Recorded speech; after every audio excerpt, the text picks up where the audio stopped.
Yes, omuliro gufuuse omuliro era wenjogerera eyo Nakasero market yekuta omuliro.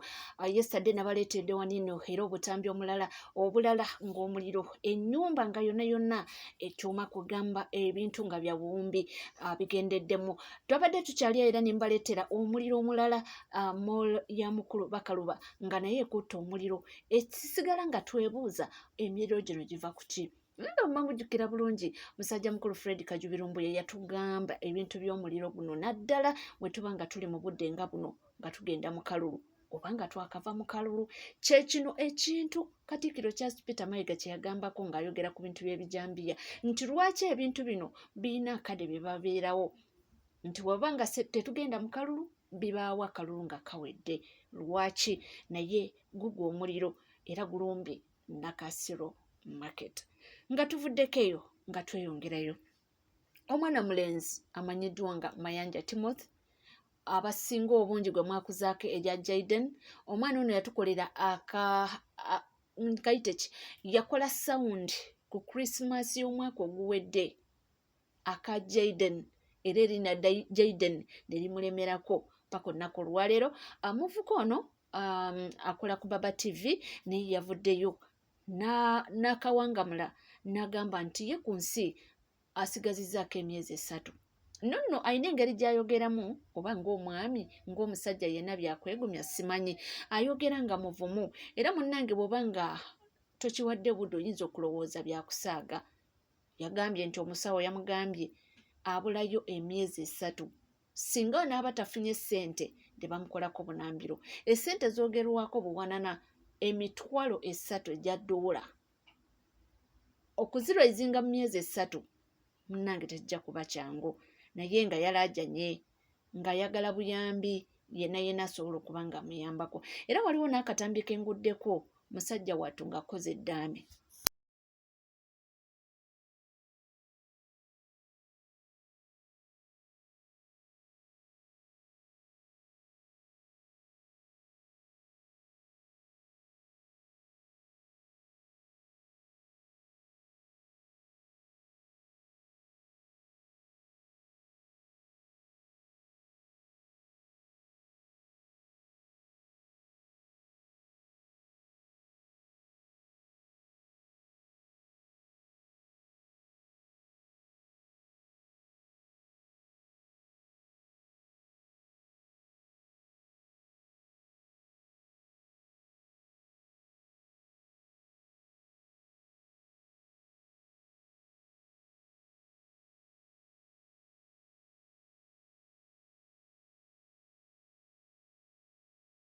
Bwe kaba koogera oyinza okulowooza kasaaga naye nga kali siriyasi. Era ndabye abantu ab'enjawulo bavuddeyo nga mwe muli ne Kasuku ng'agamba nti bambi musajja wange Jaden nti bamuwadde emyezi 3. Ono yeetaaga buyambi. Ayina engeri gy'ayogeramu nkugambye ng'alinga asaaga naye musajja wattu ndowooza naye kyamuzitoyeeko nti anayimirira atya mu maaso g'abantu n'abagamba nti neetaaga emitwalo 3 egya ddoola mu myezi 3 n'avaayo n'akyogera bw'atyo.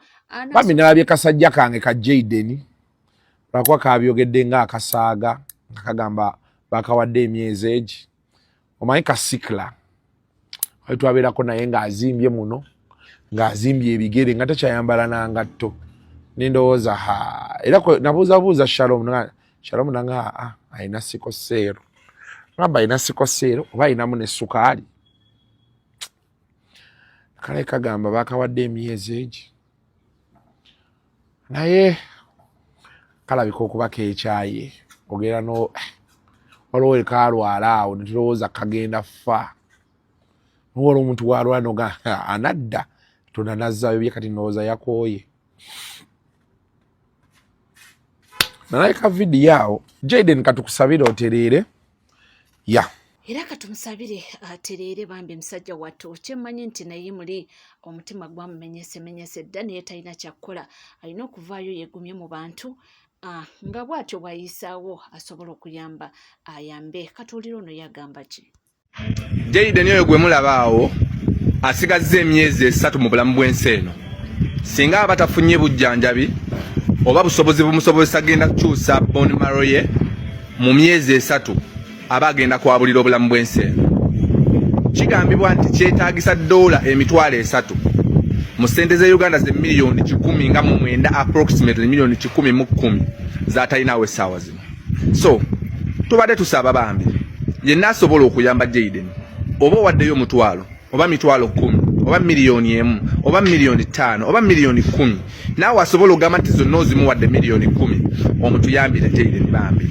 nti obulamu abwetaaga mulwadde so condition weetuuse tekyamusobozesa kweyongerayo bbanga ddene nga tebakyusizza bone marrow ze kubanga zinafuye okamala so okulongoosa tekugenda kubeerawo mu Uganda naye kigambibwa nti kusobola okubeerawo e Kenya singa aba afunye ssente ezo ezeetaagisibwa bambi embeera bwetyo bweri era tweyongera omwana ono kumusabira asobole okubanga assuuka oba mukama amutemera ekkubo asobole okubanga essente ezo zifunika afune obujjanjabi abunambiro oba kyekyo mwana yamaze dde okubanga akola ekiraamu ekikakali wanaaba afudde abagenda kulumbe munaakola mutya munaamuziika mutya munaamukungubagira mutya bino byonna abambi kayinza okuba kabikoze ka taata naye nga mu kutya okw'ekitalo naye ate ng'alina okwegumya ng'omusajja eyo nga tuvuddeyo era nga tweyongerayo mu mawulire g'enjawulo essaawa eno yenjogerera ye Frank Gashumba awanda muliro yennaku lweggulo mwalabye ebyabaddewo wabaddewo debate waba presidential candidates bonna abeesimbyewo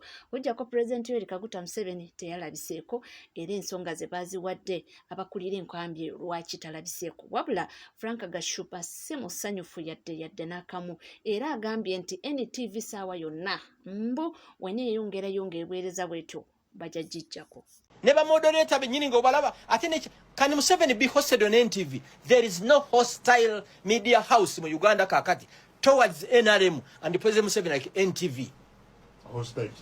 Hostile wa mu Luganda kyekyo bulabe njagala olabe bazannya amawulire bayinza okulaga Kyagulanyi for 35 minutes ku NTV mawulire ne balaga Museveni for 3 minutes ne bagamba mbu bino ebifaananyi twabbye bibbe ne kino I predict NTV bwe continuing bwet bwe mumalako akalulu kano nga tebabagadde muyise akatambala mu maaso kino nkibagamba kino nkikugamba this is not the NTV gye twalaba ffe eyakulibwanga bajjowe munene bannakenya it was fair and balanced ne kati buli muntu akiraba it's obvious ennaku ezo nyina akatambi ke nasanga ku TikTok nga kali voiced ne ngamba nti oba wano waliwo omuntu akopa eddoboozi ly'NTV lino ne ngenda ku YouTube nga it was a bulletin bagita mutya bulletin ya NTV. You cannot be so unbalanced like that mawulire so because of nkugambi kino nkikugamba ate tebabalimba wano tewaliwo radio there is no media house mu Uganda esinga CBS manyi much as in the radio 4 niola abagalawo CBS radio ya Ssaabasajja Kabaka ate ne yagakani ate nga agakani yennyini omukulu yafa waliwo mwana kino nkikugamba bemumalako bemutuuka January 15 nga tebabagaddeewo muyise akatambala mu maaso kino kikugamba eddembe ly'amawulire n'eddembe ly'okweyo eddembe titegeeza ku spinninga ne mulaga ka crowd ka Museveni nga yafunye abantu 13 byebyo naye ng'olunaku olwaleero pulezidenti w'ekibiina kya NUP era nga presidential candidate akwatidde NUP ebendera mu kuvuganya ku bwa pulezidenti w'eggwanga Uganda. Olunaku olwaleero abadde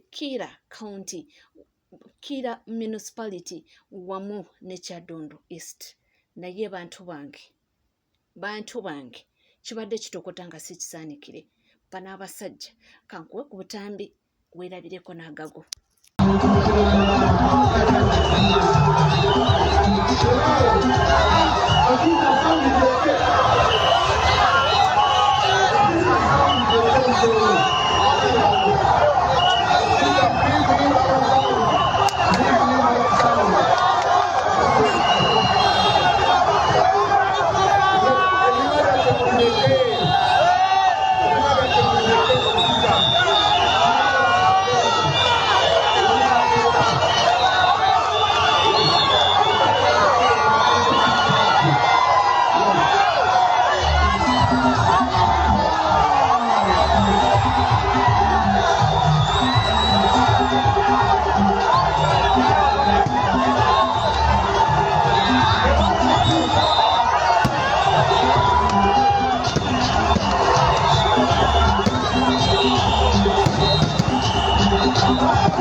buli kabanga lyekuba tiyagasi.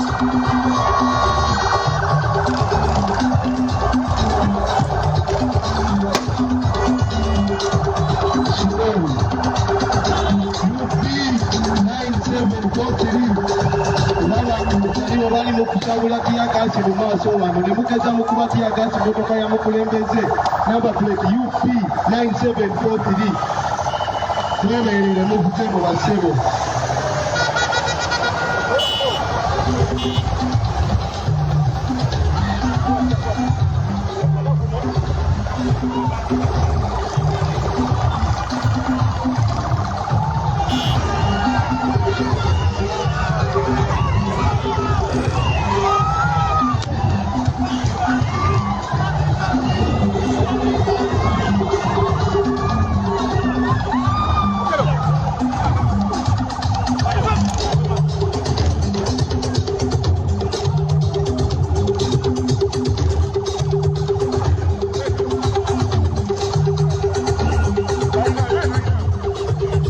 Ekituufu lutalo oba campaign, ekibuuzo kikulema. Tunuulira abasirikale bayitirivu nnyo singa abawagizi.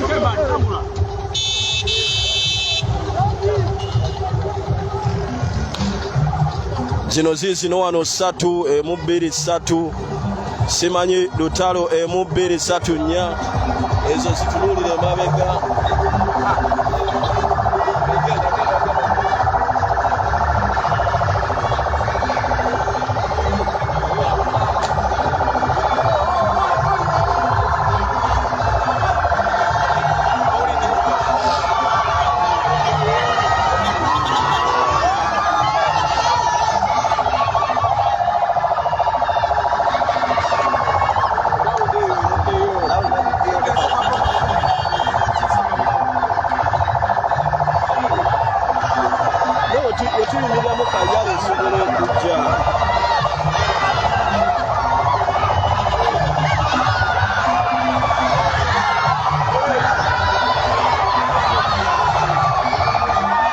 Aliko kabangaliza amagye na kabala 17 eza poliisi zo sinna zibala naye eza poliisi zonna zikuba tiyagasi.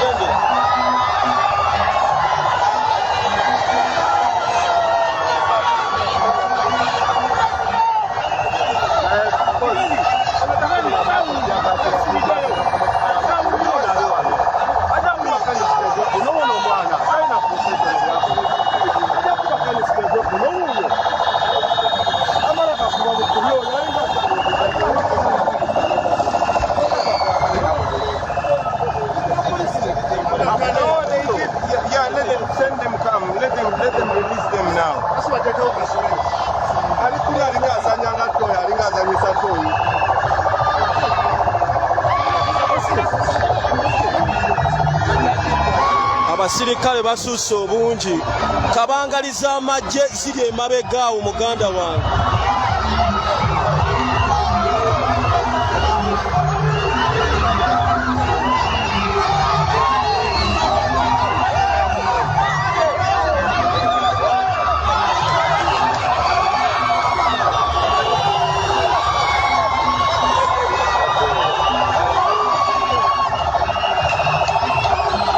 Oyinza olowooza tuli mu lutalo, oyinza olowooza omusajja alina kyabbye, akasajja kalina amaanyi. Bano baatya nnyo, asitudde bataliyoni namba agimazeeyo, asitudde bataliyoni namba agimazeeyo. Abasirikale bali kuno bayitirivu, nkugambye mbaze kabangaliza amagye ziri 17 eza poliisi zo zikuba tiyagasi, ez'amagye za miggo ezimwetoolodde emabega. Kabangaliza poliisi zo tobala, ziyinza okuba ziwera n'ebibiri. Lengera bakomando baweddeyo bonna, naye tewali lutalo. Abantu bajaganya bulungi, bagenda mulaale. Pulezidenti ali mu constituency gy'alina okubaamu. Ekiri wano naye oyinza okugamba zeetala bweta, zirengera ebyokwerinda muganda wange, lengera ekiri wano.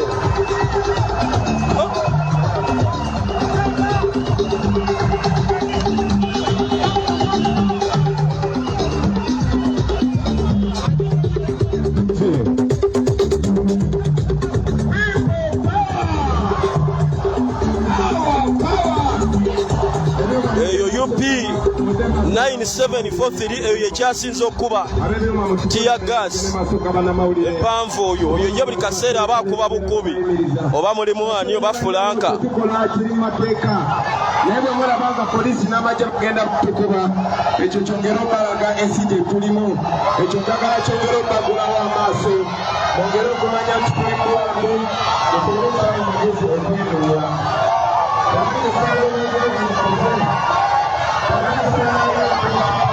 eno waliyo kabanga lyejjuddeko bamagye mu sayidi eno ewa pulezidenti mu mbirizi ne mu mbirizi waliyo kabangali era nayo yamagye emabega waliyo eyo ekuba tiyagaasi era n'emabega waliyo ey'amagye waliwo akakomera kano kabuli bwendi nkusiba Saalongo yakavuga weekatwe waliyo kabangali z'amagye ziri 3 esayidi eno ku lefti eno ziri 5 ku sayidi eya right kabangali za poliisi ate zo eziri emabega nengera kabangali ziringa 18 obalengera abamagye poliisi nkugambye kukuba tiyagaasi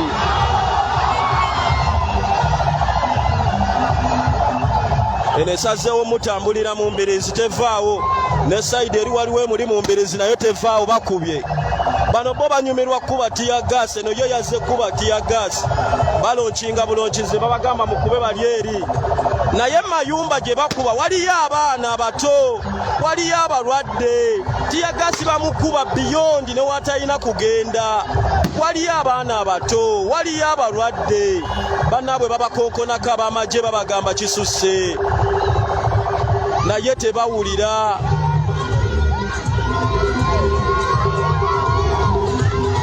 akasajja kalina amaanyi lwe kanakubalaale baggwayo bonna ab'amagye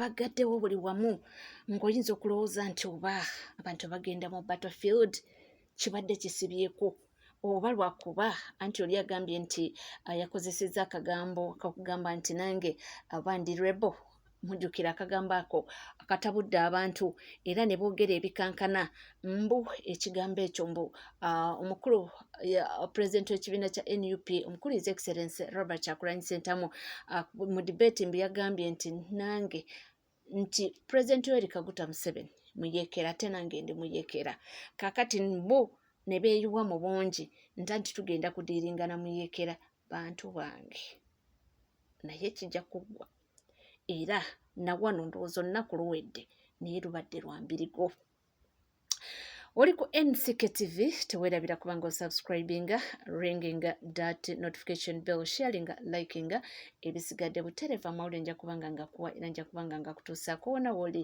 wona wosinzidde sigala naffe tovaawo